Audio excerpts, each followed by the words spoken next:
এবার কঠিন এক সত্যের মুখোমুখি হলো বিয়ের দিনই রাতুল। হ্যাঁ বন্ধুরা, ভিডিও লাইকটি দেখতে থাকুন। যে মুহূর্তে কিনা কুসুম নিজের জীবনের সবথেকে বড় সিদ্ধান্ত এবং চূড়ান্ত পর্যায়ে এসে যখন কিনা নিয়ে নেয় এবং বলতে থাকে যে না, আমার পক্ষে এই দোটানার মধ্যে এবং এই দু নৌকায় পা দিয়ে চলাটা আর কোনোভাবেই সম্ভব না। আমি সব কিছু কী করছি কুসুম? তুই কেনই বা রাতুল সাহেবের জীবন নিয়ে এরকম ছেলেখেলা করছিস? কে তোকে এত বড় দুঃসাহস দিয়েছে বলতো? ওই বেচারা তো আশায় বসে আছে বিয়ের আসরে যে তুই ওর স্ত্রী হবি, তোর সঙ্গে সে তার জীবনের অনেকটা অধ্যায় প্ল্যান করে ফেলেছে, অথচ সেই লোকটা এখনো পর্যন্ত জানেই না যে আমি তার অজান্তে অন্য কারো হয়ে গিয়েছি অনেক আগে।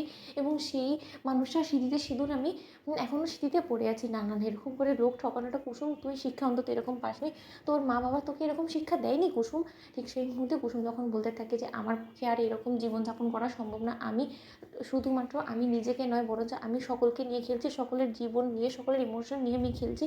এরকম করে সকলের সঙ্গে বিশ্বাসঘাতকতা করার আমার কোনো অধিকার নেই। তার থেকে বরঞ্চ আমি নিজেই এই পথ থেকে সরে দাঁড়াবো। ঠিক সেই মুহূর্তে যখন কিনা কুসুম নিজে থেকে একটা লেটার লিখে সেখানে নিজে এর সকল জবানবন্দি দিয়ে যখন কিনা অবশেষে ব্যাগ ট্যাগ প্যাক করে বিয়ের আসর ছেড়ে পালিয়ে যায়, ঠিক তার পর মুহূর্তে যখন কিনা কুসুম রাতুলকে পথে আসার সময় ফোন করে বলতে থাকে যে রাতুল সাহেব, আপনাকে আমি একটা বিশেষ চিঠি লিখেছি, পারলে আপনি আমার ঘরে এসে সেই চিঠিটা প্রথমে পড়ে নেবেন এবং আশা করব যে আপনি আমাকে ক্ষমা করে দিবেন পারলে। ঠিক সেই মুহূর্তে কথা বলা মাত্র কুসুম ফোন সুইচ অফ করে মালদা স্টেশনে চলে যাওয়ার জন্য যখন কিনা রওনা হয়, ঠিক সেই মুহূর্তে যখন কিনা রাতুল বিয়ের আসরে আসা মাত্রই কুসুমের ঘরে এসে যখন বলতে থাকে যে কী ব্যাপার কুসুম, তুমি কী বিশেষ কথা বলার জন্য আমাকে ডেকেছো বলো তো?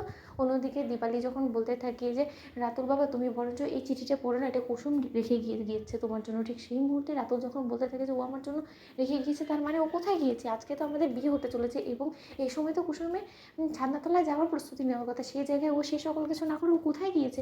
কিছু তো আমার মাথায় ঢুকছে না। ঠিক সেই মুহূর্তে সেই চিঠি পড়া মাত্রই রাতুল যখন চরম এক টাকা খায় এবং রাতুল বলতে থাকে যে না, এটা কোনো মতেই হতে পারে না, কুসুম এরকমভাবে আমাকে ঠকালো, আমার ইমোশনস নিয়ে এরকম করে খেললো। অন্যদিকে রাতুল যখন বলতে থাকে যে কিন্তু দীপালি বেশি কেন এরকমটা করলো, কী এমন শত্রুতা ছিল কুসুমের আমার সঙ্গে এবং কেনই বা আমার সঙ্গে এরকম ছেলেখেলা করলো?